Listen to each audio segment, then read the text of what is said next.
ҳафтуми октябр асосгузори сулҳу ваҳдати миллӣ, пешвои миллат, президенти ҷумҳурии Тоҷикистон муҳтарам Эмомалӣ Раҳмон зимни сафари корӣ дар вилояти Суғд дар ҳудуди фурудгоҳи байналмилалии Хуҷанд муҷассамаи барқади дуои модарро ифтитоҳ карданд. бояд гуфт ки бо иқдоми роҳбарияти фурудгоҳи байналмилалии Хуҷанд дар ҳудуди фурудгоҳ муҷассамаи дуои модар ба муносибати 30-солагии истиқлолияти давлатии ҷумҳурии Тоҷикистон ва чун рамзи изҳори муҳаббати поку самимӣ нисбат ба модар, эҳтироми бузург ва арҷгузорӣ ба ҳастии зан модар ва қадршиносии модари тоҷик бунёд карда шуда дар кишвар аввалин муҷассамаи азим дар намуди даст ба дуо бардоштани модар мебошад.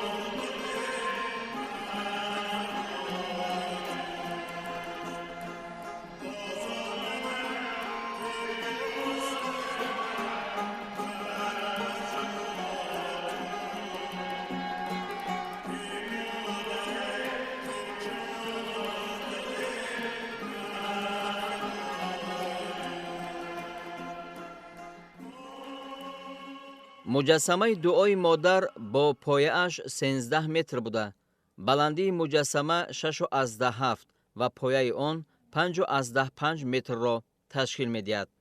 ҳудуди боғи дуои модар бо дарахтони зебову нодир, гулу бутаҳои хушбӯ, фаввораҳо, чароғҳои ранга, гулгашти дилфиреб, нишастгоҳҳо, роҳравҳои сафолакпӯш, лавҳаи қаҳрамонони Тоҷикистон, аксҳои бозгӯйкунандаи таърихи рушду пешрафти кишвар давоми солҳои соҳибистиқлолӣ таҳти роҳбарии пешвои муаззами миллат муҳтарам Эмомалӣ Раҳмон ба макони дилкашу назаррабо табдил дода шудааст. ин мавзеи ҷолиб маҳалли тамошои меҳмонону сайёҳон дар фурудгоҳ маҳсуб ёфта, дуои модар фатҳу кушоиш барои ҳар як фард дар зиндагӣ ва кору рӯзгор аст. президенти мамлакат муҳтарам Эмомалӣ Раҳмон дар суханрониҳои худ аз эҳтироми модар ва арҷгузорӣ ба заҳмату хизматҳои модарони тоҷик ёдовар шуда, дар ситоишу васфи модар фармуданд: модар офарандаи ҳаёт, пайвандгари наслҳо, сарчашмаи меҳру муҳаббат ва нерӯбахши рӯҳу ҷон мебошад. ҳама эъҷозу парвоз, ҳама эҷоду бунёд ва ҳама мардонагиву қаҳрамонӣ натиҷа ва самараи заҳмати шабонарӯзии модар аст. дунё дар домони биҳиштии модар парвариш меёбад ва аз ин роҳ башарият ҳамеша аз ӯ сипосгузор мебошад. касе ки аз ҳамин дуои модар ҳама тарафа пурра истифода мебарад, албатта ояндаи дурахшон дорад. ман ба ин боварӣ комил дорам. ҷаноби олӣ ҳама вақт дар ҳаққи мардуми Тоҷикистон хело ғамхор ҳастанд. аз ҳамин нуқтаи назар имрӯз Тоҷикистони азизи мо ба ҷаннати рӯи замин мубаддал шудааст. мо хеле ки медонем имрӯз ҳама тинҷӣ, ҳама ҳаёти хушрӯй дар Тоҷикистон аст. бинобар ин ман боварӣ комил дорам ки ояндаи дурахшон анами ҷавононе ки дуои модарро мегиранд, албатта натиҷаҳои хуб ба худ мегиранд. бо чашми мо дубора ба дунё салом кун, модар ҳамеша бошу ба будан давом кун. бифрист кимиёи нав аз гарди доманат, моро зи нав баланду муборак мақом кун. дар кишварҳои мағриб мебинем ки дар тамоми кӯчаву барзанҳо хонаҳои пирону солмандон ҳаст ва мардум волидайни бузургсоли худро мебаранд, онҷо мегузоранду раҳо мекунанду фаромӯш месозанд. ва аммо муносибати миллати тоҷик ба пайвандони худаш و نیاکان ارجمند خودش به والدینش خاصه و مادری عزیز کاملا دیگرگونه است. ما همیشه مادر را در صدرگاه دل می نشانیم و عزیز می داریم و مکرم می شماریم و صحبت های پیشوای ملت نیز یک مکتب عظیم است، یک دبستان و ادبستان بزرگ است که برای نسل جدید آموزه و انگیزه های نیک می دهد. فرهنگ خودآشنایی، فرهنگ مادرداری، مادرنازی، مادرنوازی را تلقین و القا می کند که تاجیکستان این زادگاه و رستگاه جاودان ما، گاهوار و مزار آخرین هر نفر اهل ملت و اهل کشور است. از این صحبت هایی که گاها به کودکی خود رجوع می کنند و مادر عزیز را در یادها روشن می نمایند، چقدر برداشت های زیاد می کنند مردم که و خاصه نوجوانان که باید مادر را مقدم دارند و در صدرگاه و پیشگاه دل و جان بنشانند.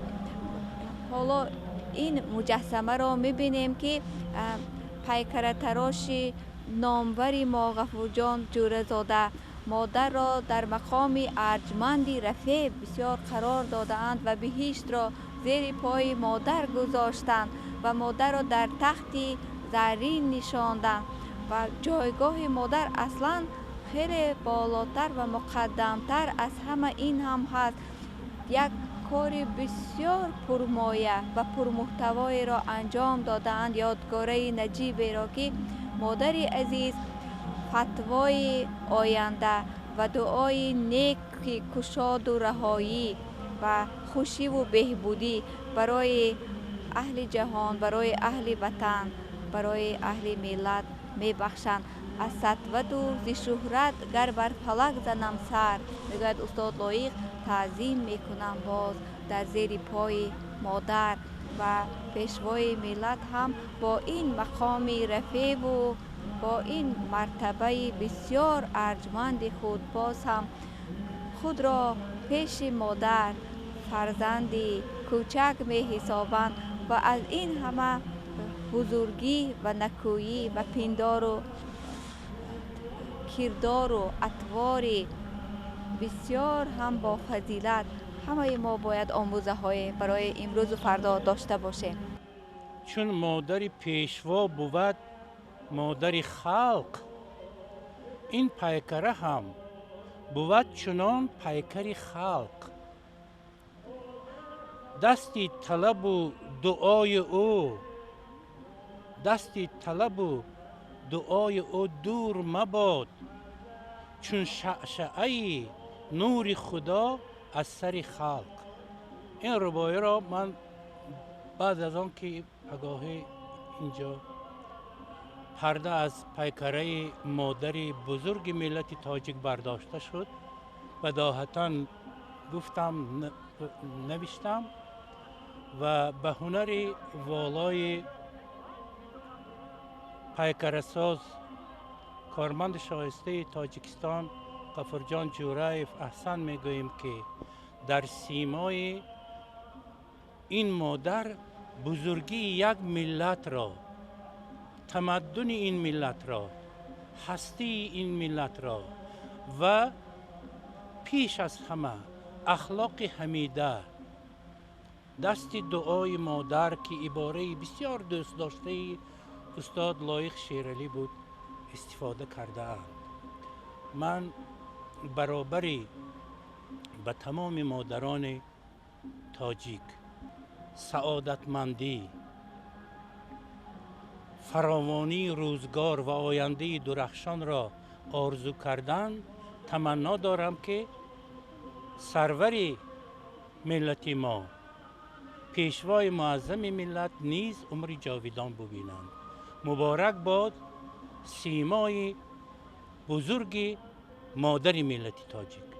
در روی عالم هر یک انسان از مادر تولد می شود و من فکر می کنم که این پیکره ای که در اینجا رمز مادر رو انعکاس کردم البته به مورد بود، به موقع است که برای تربیه نسل نو است، برای انسانیت که از بطن مادر می آید، جو رمزی مادر رو پیکرش رو ساختیم که در اونجا هر یک انسان نوابسته به ملت، به خلقیت، به دین مادر دارد و میخواهد که مادری خود را بالای کرسی طلاگین شناند و چطوری که در میگویند در عرفیت بهشت در زیر قدوم مادران است و چطوری که در اینجا میبینید منظره های بهشتی تاجیکستان رو انعکاس کرده شده است که در اونجا هم آب آخر است و هم سایه درخت و هم پرنده های بهشتی هستند و در بالای بهشت مادر فرزند و انسانیت رو دعا کرده ایستادند. بعد افتتاح مجسمه دعای مادر، پرزیدنت مملکت محترم امامعلی رحمان با اقدام شخصان وطن دوست بهر آبادی یک گوشه دیار اظهار سپاس کرده این عمل سازنده آنها را شایسته تحسین خواندند.